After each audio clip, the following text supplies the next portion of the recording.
you studied in Middle East. So was that your advantage, that it was easy for you to meet, talk to a lot of people, make a lot of friends? How did you make friends? How did you talk to or introduce yourself to professors? How did you break that ice break? Okay, so I'm a very socially outgoing person. I think the Middle East was not my base, to be honest. I I I did have the opportunity, like, I am more of like a person who approaches people. I don't stay back and then wait for them to come talk to me.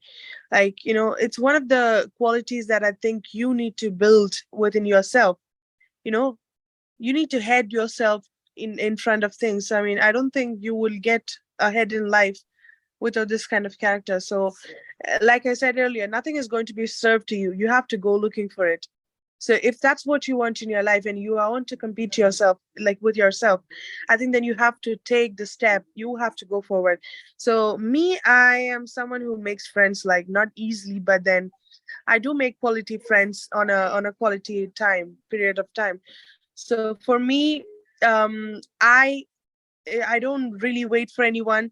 I do head myself out and I talk to people. So I think one of the reasons I made friends or contacts is because of that kind of, the character that I have with, born with. So it's not the Middle East experience, I made friends with.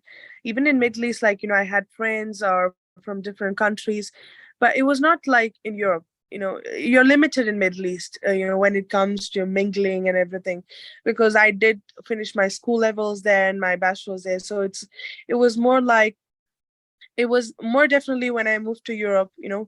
I started way being more sociable. Like, you have a lot of so one of the things is, like, you have student parties like happening, in the sense you have orientations day and you have Christmas parties, you have Easter celebrations, you have, cultural days, all these kind of days happening at your universities, your business schools. So you have the um, you know um, space, you have the time to go around, meet people, introduce them to your culture, introduce them to your traditions.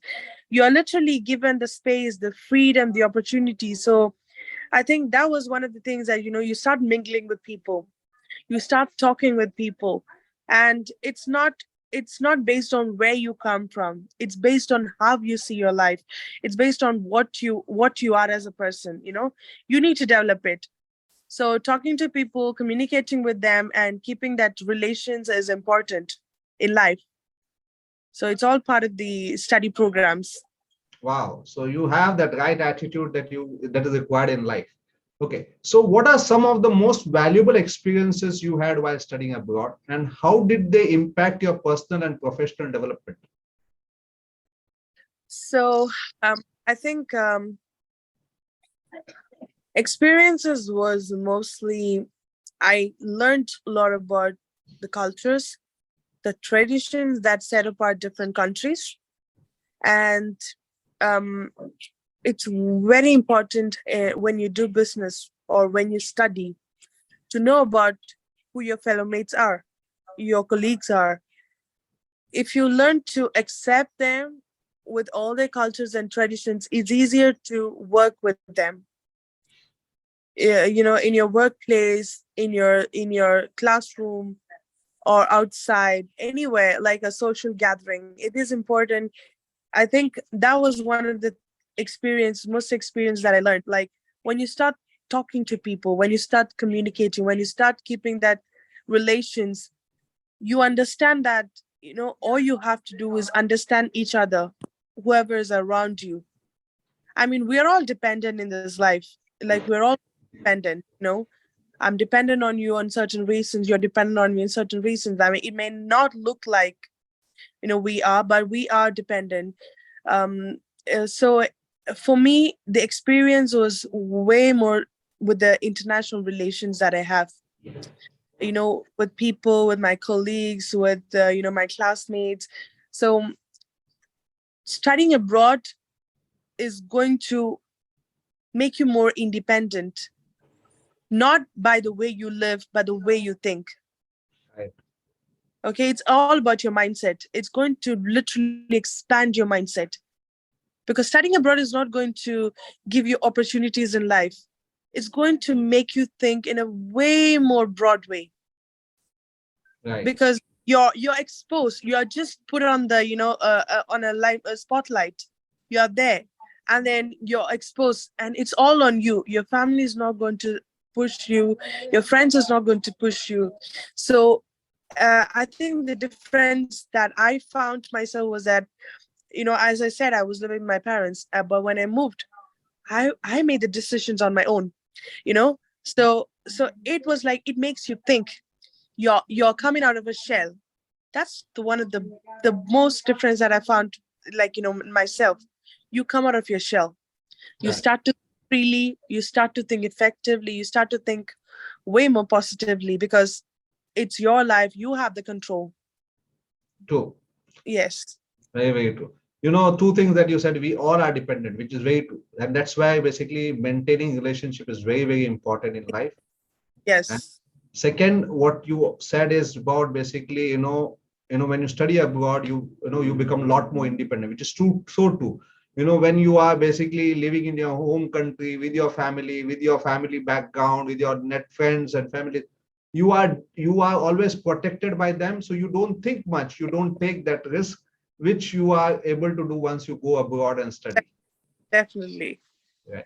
So now, how did your study abroad experience contribute to your future career aspirations and goals? Because you mentioned that about your business and all those things. So how did all these dots connected? Yes, I think as I mentioned earlier, it's more like it's all connected, right from the beginning till now where I stand.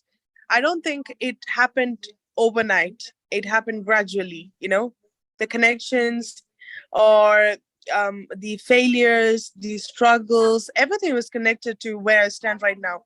So there were a lot of no's, like you're ready to hear a lot of no in your life. If you want to succeed, ready to hear a lot of no's in your life, because nobody's going to say yes to your face. They're going to say no, no, no, no. And you're going to be depressed at some point, yes. But it all takes where how persistent that you want it to be in your life. If you want it to be strong, if your ambitions and goals are strong, if you're not going to give it up for a no. And definitely it's going to take a lot of no's. I think 1,000 no's before you get one yes.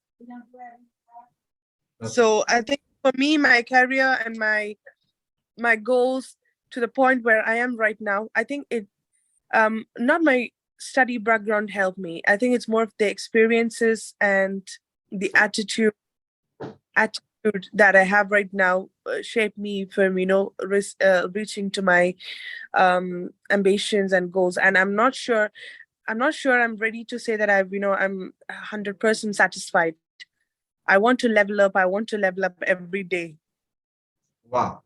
So you just said about so many things that basically it's absolutely right. It's your attitude, and you are never satisfied, because you are satisfied, but you still want to go more, and you want to do more and in your life.